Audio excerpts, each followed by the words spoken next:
All right, this is video number 2 in the voyage to Colchis, Jason and the Argonauts. We have visited the island of Lemnos with the Stinky Women. We have watched Heracles slay an earthborn giant on the island of Cyzicus, and then, of course, they accidentally attack them and kill a lot of people. All right, tune into video 1. So, moving on, the next island is Chios.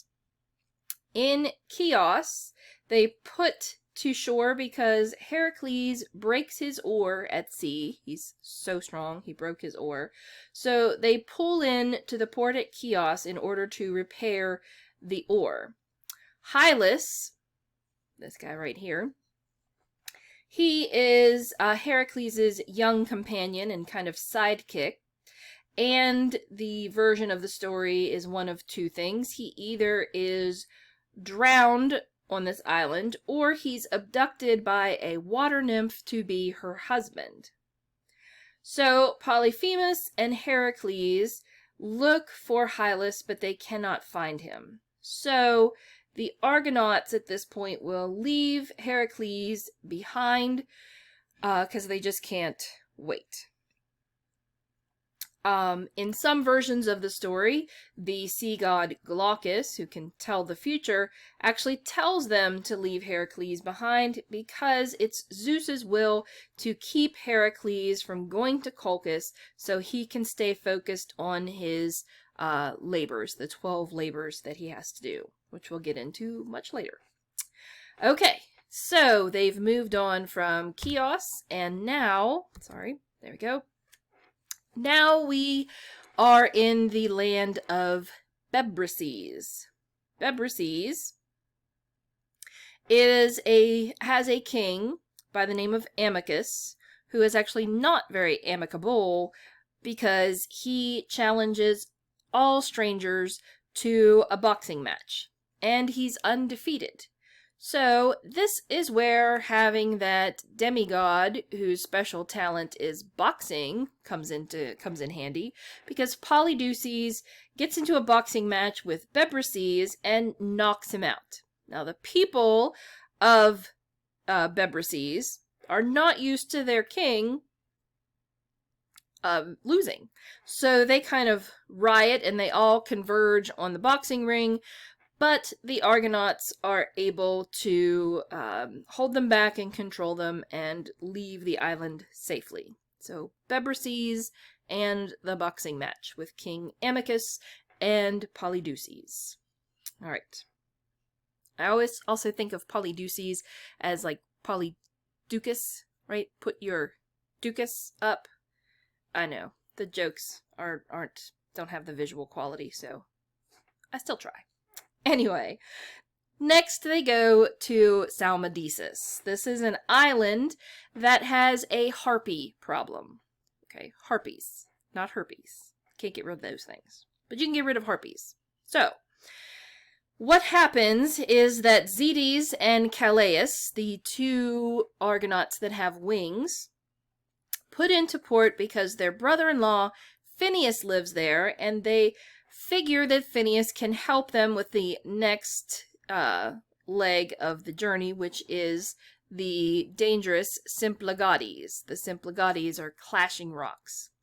Now, Phineus is a son of Poseidon, but he's blind, and some of the accounts say that he was blinded as punishment by Zeus for misusing his gift of prophecy and revealing the secrets of the gods. Or number 2, it was a punishment by Borea, the North Wind, because he married Borea's daughter. Or number 3, Helios punishes him with blindness because Phineus was dumb enough to say that he would rather have a long life as a blind man than a short life having to look at the sun. I mean, either way, this isn't good. But anyway, he's blind. And his particular harpy problem is that every time he sits down to eat, the harpies come in, they steal his food, and they poop on his table. So he tells the Argonauts that if they can kill the Harpies, he will tell them how to get to their destination. So the winged Argonauts, Zetes and Calais, fly up, take care of the Harpies, and so Phineus is able to tell them how to get through the Symplegades or the Clashing Rocks. So Phineus tells the Argonauts that what they need to do is to release a dove, and to only go through the Symplegades if the dove makes it through. So the dove makes it through, they follow suit, and only the stern gets caught by the Clashing Rocks, so the back of the boat. Because the Symplegades were defeated by the Argonauts, they never again clashed, and they were never again a threat to sailors. So that's very helpful when you're trying to, colonize and establish a trade route. In some versions of the story, Athena is able to help the Argonauts. She holds back the rocks and then pushes the ship through. See a very different version of that if you watch any of the Jason and the Argonauts movies. They don't have Athena pushing the boat through. All right. Now, the last couple of stops on their way to Colchis is in the kingdom of Lycus. In the kingdom of Lycus, Idmon, one of the Argonauts, is killed by a boar while they are foraging for food, and Tiphys, the pilot who's a son of Poseidon, gets sick and dies. They still need a pilot, even though their ship can talk and tell the future. They still need a pilot. And so they get another son of Poseidon named Ancaeus to join as their new pilot. You don't need to worry about his name, but you might want to remember that it's at this point where they lose a few Argonauts, including Tiphys, their pilot. And then the last stop before they make it to Colchis is in the island of Arrhaeus, which is the home of the Stymphalian birds. The Stymphalian birds are man-eating birds with claws and beaks made of brass. And they will just snatch people out of boats and eat them on their island. So we will see them finally defeated once and for all in Heracles' saga, but the Argonauts are able to make it past Arrhaeus by clashing their swords against their armor and scaring them away.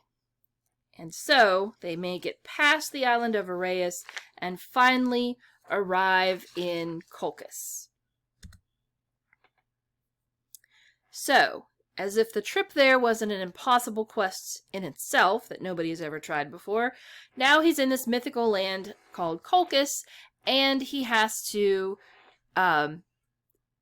perform more impossible tasks.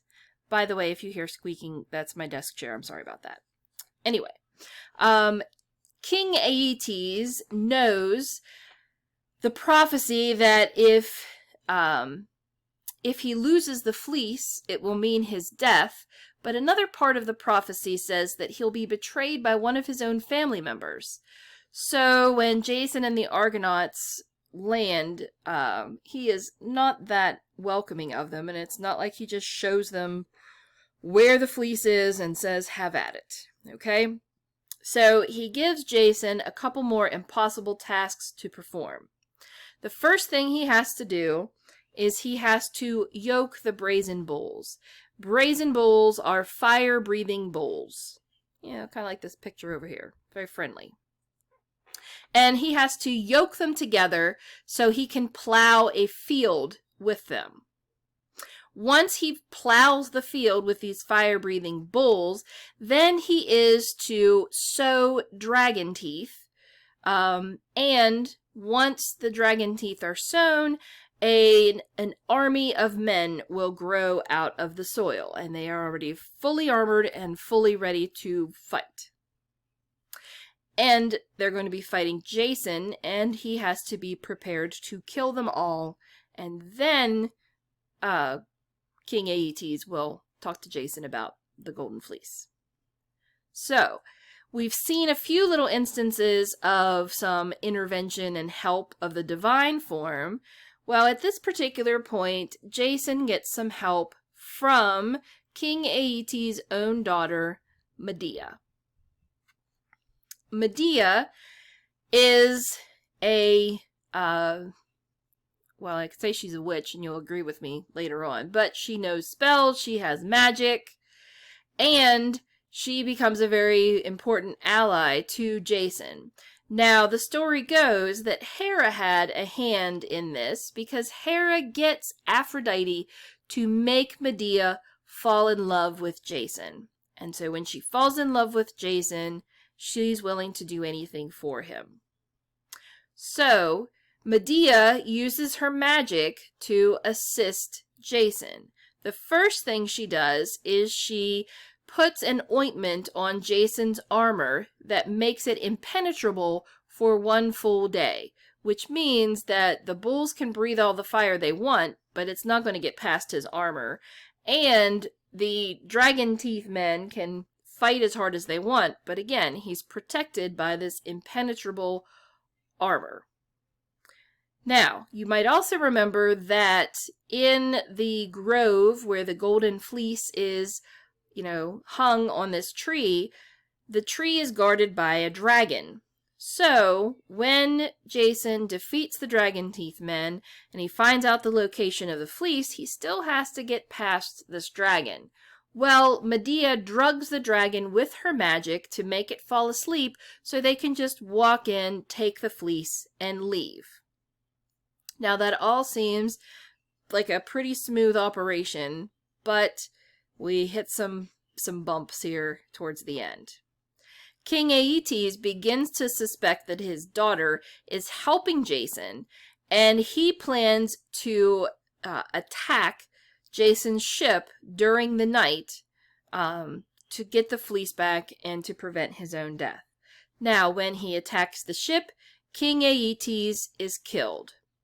This doesn't bode well for Medea. Now she has to leave with Jason because she betrayed her father, the king.